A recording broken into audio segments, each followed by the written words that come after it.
With a moving truck behind her, my mother-in-law said with a triumphant tone. "I won't be giving out our address to anyone." Behind her, my husband was getting into the car, grinning foolishly. He was seriously considering following his parents. I quietly bit my lip. This is always how they are. They do whatever they want, thinking I won't talk back. My father-in-law is a decent man but stuck in his old ways, believing a woman should obey her husband and be taken care of, so he's no help. But I had reached my breaking point. I had endured and endured, bottling everything up like water in a glass. And today was the last drop. Then, it's divorce with a freeloading husband, I declared. My in-laws just laughed in unison. "Don't talk nonsense, stupid. They don't know yet that my husband relies financially on me, and that even the little income he does make is thanks to me. My father-in-law is a decent man but stuck in his old ways, believing a woman should obey her husband and be taken care of, so he's no help. My name is Hannah. I'm 50 years old. I work at a local supermarket managed by my brother. It was originally my parents' company, but my brother took over after my father, who was over 60, fell ill. It started as a small family business, but now it's a beloved store in the community. Though it's a store, it's structured as a company, so I hold a position. When my parents were working, my father was the CEO, and my mother was the executive vice president. However, since my brother's wife was a schoolteacher and couldn't be employed, I became the executive VP when my brother took over. Now, I live with only my husband, Ken. We have a daughter who's married and visits a few times a year. However, her and her husband's home is in a distant state, so we don't see them often. My husband and I were high school classmates. Back then, we were just classmates. At the time, Shymi hardly had any male friends, let alone a boyfriend. Compared to me, always with a few friends, popular Ken was always surrounded by friends. We reconnected as adults and got married after coming together.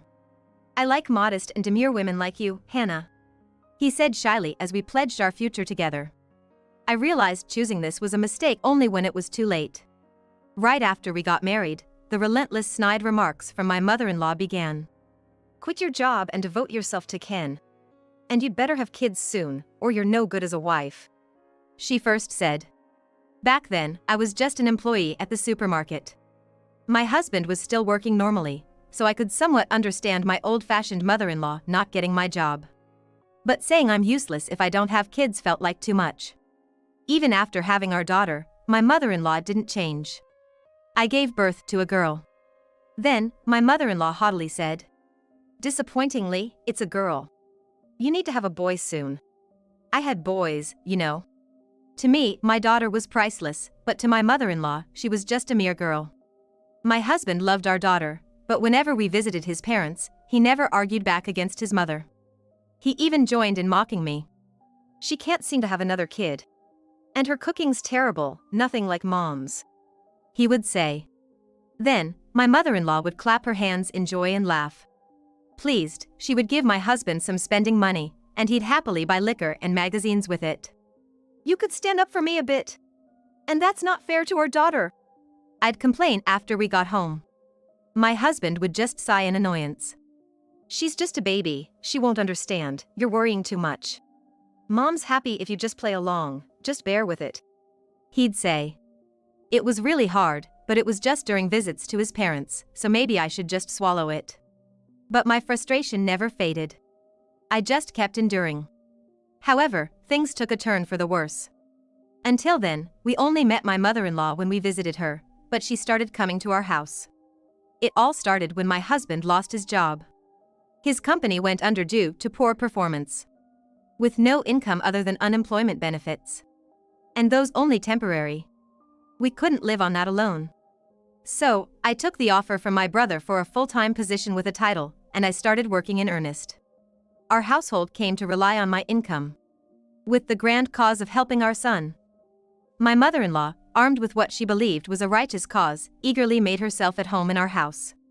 My father-in-law seemed dismayed by her overprotectiveness, but my mother-in-law couldn't care less about his opinions. Her behavior was intense, to say the least. It seemed like everything I did was not to her liking. I was beyond dismayed when she took the laundry I had folded out of the dresser to refold it herself. I couldn't understand what drove her to go to such lengths.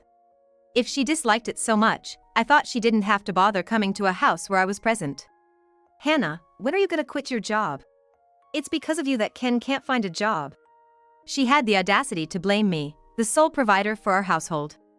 I looked at my husband, hoping for some support, but he awkwardly avoids my gaze. It wasn't my fault that my husband couldn't find a job. He had no qualifications and his experience was only in clerical work without any special skills. It would have been fine if he wasn't so picky about jobs, insisting, "I hate anything but clerical work. I can't do physical labor. I also can't work late nights." Essentially, it was his own doing that he couldn't find a job. Yet, in my mother-in-law's eyes, me working seemed to be the reason my husband lacked motivation and was the root of all evil. The same old story went for our children. "Granny's here," she would say, yet she openly stated that girls were of lesser value than boys. When our daughter, old enough to understand, started avoiding her grandmother who only made disparaging remarks, my mother-in-law snapped, "You're just like your mother.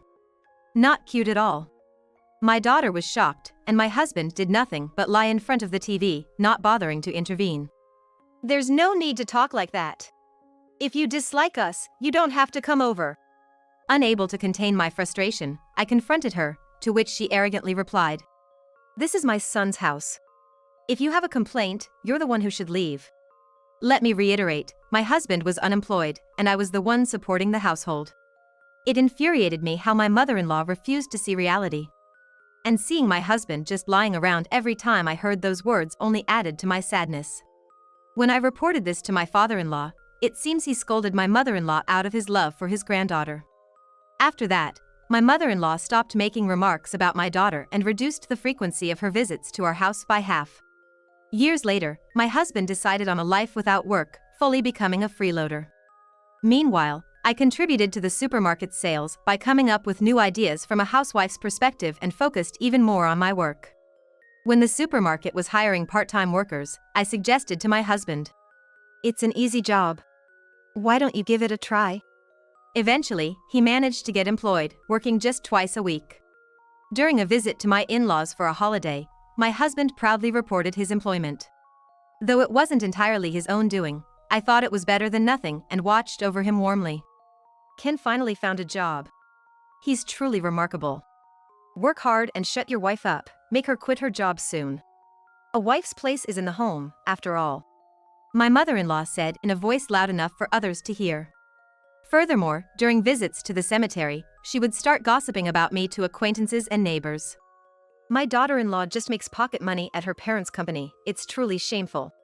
She neglects her household duties, making my son suffer," she would complain, leaving me to endure being ridiculed in public. "Stop, it's disgraceful." The only person who tried to intervene was my father-in-law. As for my husband, who ignored it all, my feelings of sadness only grew. I endured it all, continuing to put up with everything. If only my mother-in-law would stop coming over, my husband, despite being a lazybones, was a kind father. For the sake of my daughter, I thought it best for her father to be around until she was independent. Even when I no longer needed to endure, I didn't have the energy to initiate a divorce. The dwindling visits from my mother-in-law over the years played a big part. This year brought a turning point. My in-laws were moving from their long-standing single-family home to a condo. "We're making it our final home, the view from the balcony is great," my father-in-law said excitedly, appearing more lively than usual. I could relate to their desire to downsize from a house that was too large, to a life that fit just right. Packing was truly a challenge. The family home was overflowing with belongings, and a significant purge was necessary to fit everything into the smaller condo space. There were clothes that were either too big or out of fashion and couldn't be worn, along with a plethora of paper bags. Even gifts like unopened gift boxes surfaced. Some of which, like towels, could be sold, but food past its expiration date had to be discarded. The amount of dishware, too excessive for just 2 people, certainly needed to be reduced. "We can't keep everything. I understand how you feel, but the new place is smaller than this, isn't it?" Most of the items that needed to go were my mother-in-law's. Naturally, she was highly resistant to me touching them. "Are you saying nonsense because you want my things?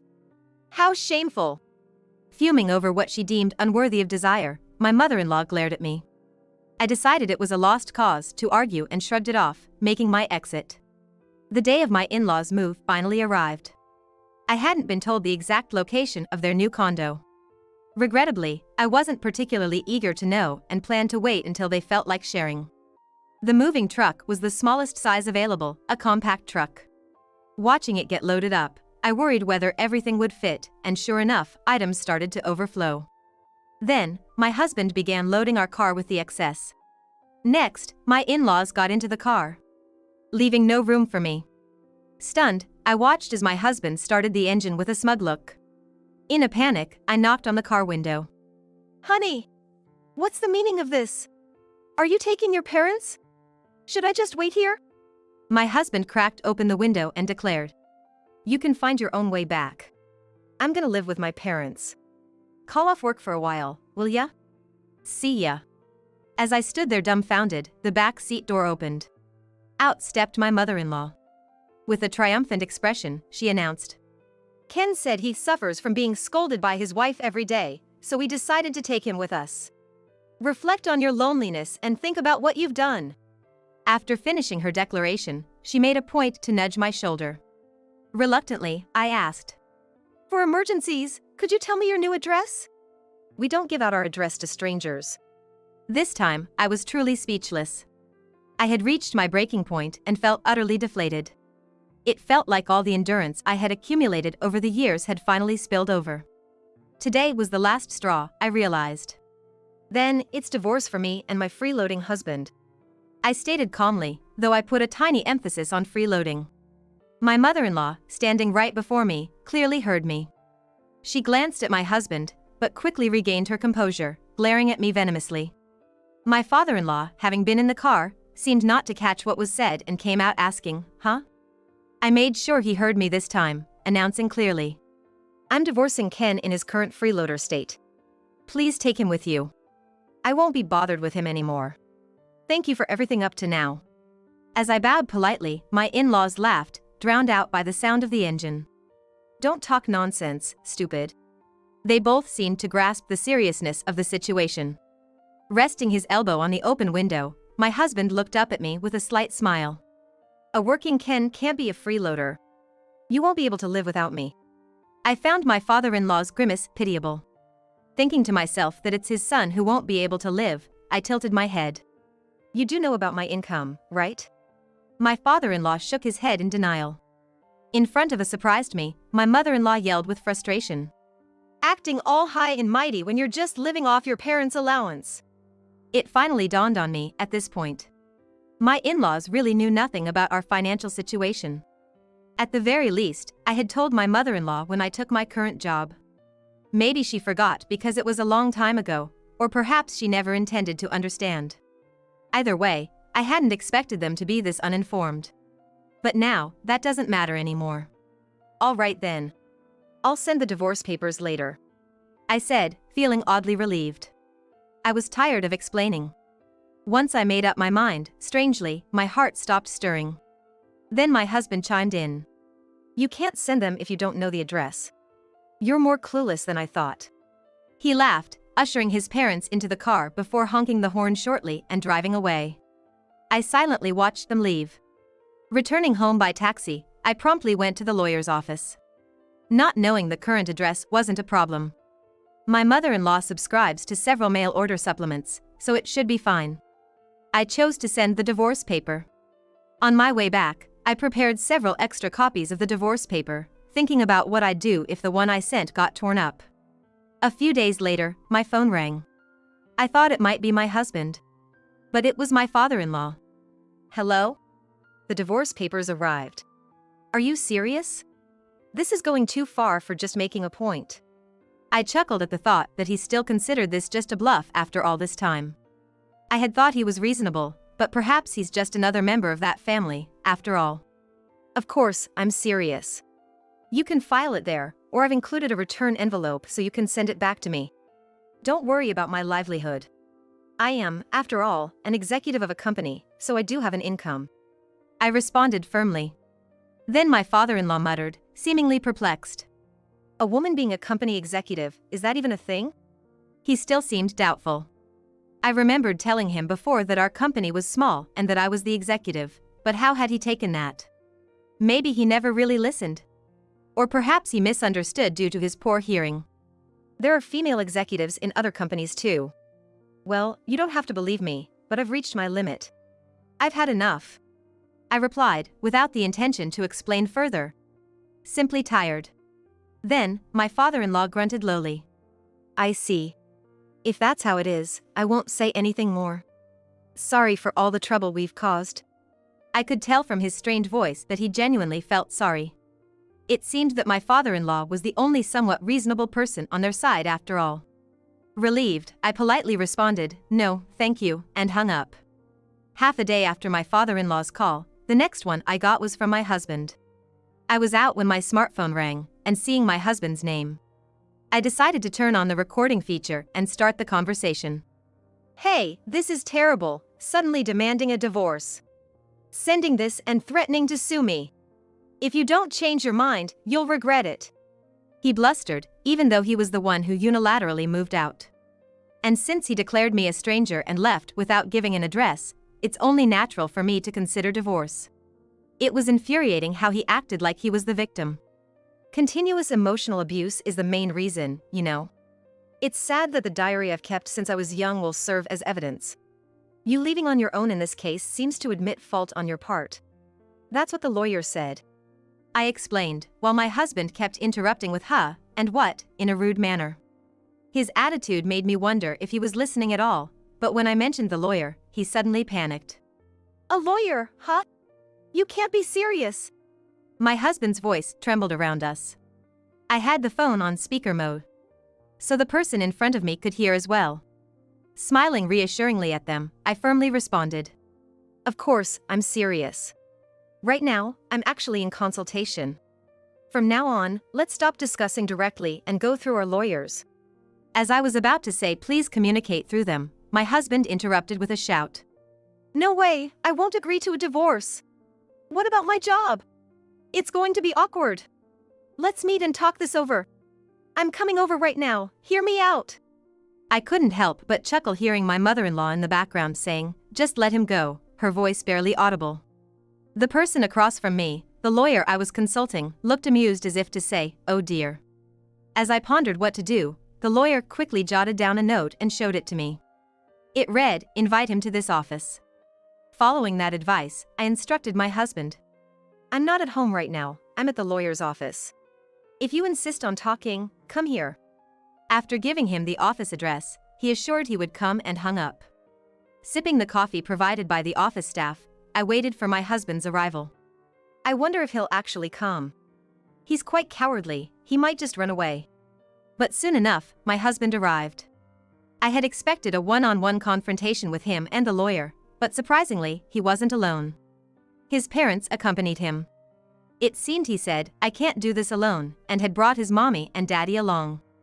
The lack of independence was astounding. Entering the office, my husband appeared nervous. His eyes darted around. The lawyer sat beside me, ready to face the three of them. Here it was, the direct confrontation. "Look, I just can't think of divorcing. It's unimaginable." Facing me across the table, my husband began speaking in a hurried whisper. A stark contrast to his yelling over the phone. I remained unwavering. "No, I absolutely want a divorce. I never want to live with you again. Since we're here with a legal expert, let's also discuss the division of assets." My husband jolted, then glanced at the lawyer before clamping his mouth shut. He could act tough with me or female employees, but in front of a male lawyer, he was nothing but meek. I sighed. My husband said nothing more, and my father-in-law just sat there with his arms crossed, eyes shut. Turning to my mother-in-law, who was glaring at me without trying to hide her fury, she spat out, "What assets? We're not sharing a penny with you." Just as she tried to throw her freshly served hot coffee at me, the office staff quickly intervened, narrowly avoiding disaster. Technically, since we were married, any income earned should be split between Ken and me, as that's the legal viewpoint. But if both parties agree, that changes. Fine, let's say no division of assets then. I coolly agreed, my face unbothered. Most of the income was mine, and the bank accounts holding our assets were in my name. Ironically, the car Ken proudly drives around is also registered in my name. His bank account had barely $40 before payday, essentially leaving him with next to nothing. Opting for no asset division meant I kept everything. Despite the glaringly bad situation for him, Ken remained silent, just fidgeting. "Are you sure about this?" I asked as if speaking to a child. My father-in-law, who had been silent, then whispered to Ken, "Tell the truth." But Ken was non-committal. Mumbling a weak he astonishingly laid his head in his mother's lap. My mother-in-law, while stroking his head, continued to glare at me. I realized then what being utterly repulsed felt like. In the end, Ken and I agreed to divorce without any division of assets. Hastily, I pulled out a spare divorce form I had brought, and Ken's face turned even more pitiful. As they left, my father-in-law made eye contact and nodded significantly. Watching them go, I reflected that he wasn't exactly on my side but wasn't an enemy either. He might hold the belief that men are superior to women, but he could acknowledge his mistakes. After my in-laws and husband left, I finally allowed myself a smile. The lawyer beside me had been unusually quiet, apparently biting the inside of his cheek to keep from laughing. It's understandable, given that the very person we were supposed to be discussing asset division with had willingly given up everything. After the meeting, I quickly submitted the divorce papers I had obtained. I was free. But it wasn't over yet. The following week, Ken, now my ex-husband, boldly showed up at my workplace. It would have been fine if he just worked normally, but that was too much to ask. He completely ignored his own work and clung to me instead. "Hannah, I was wrong. You haven't filed the divorce papers yet, right? I'll come back home, so let's make up soon," he said. I had my job, and we were in different areas of work. Having him follow me was a nuisance. No matter how many times I told him to return to his post, he wouldn't listen. Instead, he jumped out in front of me in the store and sprawled out on the floor. "Please!" he screamed, flailing his legs and drawing the attention of the customers. This was truly unbearable. I decided to fire him. My brother, along with all the employees, agreed with the decision. In fact, there had been multiple complaints about Ken's work attitude from other employees. It was only because of my insistence that he had been kept on. Naturally, no one was sorry to see him go.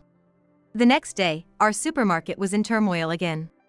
"My son has been fired because you must have said something," my mother-in-law yelled, fuming with anger. For the time being, I ushered her into the break room in the back. At my brother's suggestion, we called Ken and also asked my father-in-law to come. With my brother and a few employees watching, the final discussion began. First, I explained about Ken's disgraceful behavior the day before. Then, I addressed my mother-in-law's accusation of "you must have said something to the company." "There's nothing to say, I decided to fire him. That kind of behavior is disruptive to business, it's impossible to keep him employed." Hearing my response, my father-in-law, seemingly impressed, said, "You have the authority to do that?" Everyone from our side nodded in agreement. Ken, presumably aware of this, shrank even smaller. Only my mother-in-law seemed shocked. I calmly presented the facts. "Certainly, I do. I'm the assistant manager and executive director. In our small company, almost everything is decided directly by the president and me." "Executive director?" My mother-in-law finally seemed to grasp my position, turning pale as she shook Ken, trying to make him look up. Ignoring them, my father-in-law continued. "So, you were the bigger earner?" I nodded slowly. Yes, Ken was only a part-time worker twice a week. He couldn't possibly match my executive compensation. It's not even close to 1/10, more like 100th. And he used to say my job was just thanks to my parents' connections, but Ken was 100% hired through my connections. Looking back, that was a mistake. This outcome is actually more appropriate. At this point, my mother-in-law was speechless. It should be clear who supported the household without even having to think about it. "It's just revenge, mixing personal issues with business," Ken shouted. It's time he looked for another job, considering the situation. His desire to still work here is incredibly thick-skinned. "The issue is your poor conduct. There have been complaints from other employees about you, like sleeping in the break room during work hours or making inappropriate comments to female employees. You know this because I've scolded you each time, right? Oh, you ran away with your parents because you couldn't stand being scolded?" My voice dropped as I spoke. Ken started crying out loud. My son would never do such things. Before my mother-in-law could rant further, I presented evidence. There were multiple records of his misconduct, captured on surveillance cameras and recordings made by other employees. Frankly, I feel like I should be docked pay for defending such a person in the past. My mother-in-law was dumbfounded. Instead of consoling Ken, she pinched his ear fiercely. What are you doing? Ken screamed, protecting his head. My mother-in-law's anger didn't stop. She began hitting him with a cushion we were sitting on. With no other option, I turned to my father-in-law, who was still sitting and watching us. I had to secretly help out alongside the part-timers to cover for him not working. I apologized and gave gifts to those he inconvenienced. It was all my foolishness. I'm sorry for the trouble caused to other employees. I'm relieved he's finally been fired. My mother-in-law was sobbing with frustration. My father-in-law, looking solemn, apologized to all of us employees. Let's go home. Hannah, I'll have a word with Ken. I promise we won't bother you again. Thank you for everything, he said as he stood up. I believed he would keep his promise. Hearing this, my ex-husband looked like it was the end of the world for him. My mother-in-law, gritting her teeth, then angrily whispered. Why would you say that? It's a huge loss. We must reconcile for Ken's sake. It seemed she finally understood the reality of Ken's situation. Despite her newfound desire not to let me go. As if my absence would spell the end for Ken. I had no intention of helping. But just as I was about to respond, a loud voice filled the room. Enough is enough. My father-in-law roared in anger. His imposing stance reminded me of a guardian deity. Even my mother-in-law couldn't retort and just looked down, mouth agape. Ken, having felt his real father's wrath, cowered in fear. A daughter-in-law is still a daughter you received from somewhere else. At the end of the day, she's a stranger. Don't think about leeching off her. Aren't you ashamed? And today, it's clear that Ken has been a nuisance. Ken, apologize right now. I was taken aback by such intensity from my father-in-law, who was usually quiet. Maybe I didn't fully understand my in-laws after all. In the end, Ken didn't apologize, shielded by his mother, and they left in a hurry. My father-in-law turned back one last time. Thank you. Take care, I said, returning the gesture. I decided to forgive him. Let's get back to work, I announced, and the supermarket returned to its routine. That's the story for later. Afterward, my in-laws faced a tough life, supporting their jobless son in his 50s on their pension. When I occasionally saw my mother-in-law in town, she seemed utterly defeated, a shadow of her former self. Rumor had it that Ken had become a recluse, utterly useless. I haven't seen him since then. A few years later, I heard from my daughter about my father-in-law's funeral, which took place about 3 years after the divorce. Being his granddaughter, she attended. It seemed his death was sudden, with no preparations made. The funeral was modest due to insufficient funds. Now living alone with her son, my mother-in-law's life was far from smooth. Without the cleanliness-obsessed father-in-law, their home quickly turned into a hoarder's den and became the talk of the neighborhood. Furthermore, they became even more disliked in the community for begging for money. Apparently struggling significantly. Thinking of the lonely and tough life ahead for my mother-in-law and ex-husband, I felt no inclination to help. Instead, I felt a sense of relief from all the past frustrations. Years have passed, and I now enjoy living alone in a lovely apartment. I never knew how wonderful it could be to have free time all to myself. Inviting friends of the same age for dinner parties has become my greatest joy. My daughter and her husband also care for me. My daughter, who always disliked her grandmother, plans to cut off all contact with her. That's for the best. Especially now, with your condition, it's better to stay away from stress. There's no need to let the baby meet her. As she caressed her slightly grown belly, she nodded in agreement. I was about to become a grandmother. Of course, I'm willing to do anything to help my daughter and her family. However, I also want to make sure not to intrude too much on the young couple's life. As I approach my 60s, among my friends, there are those who chose to remain single or were widowed.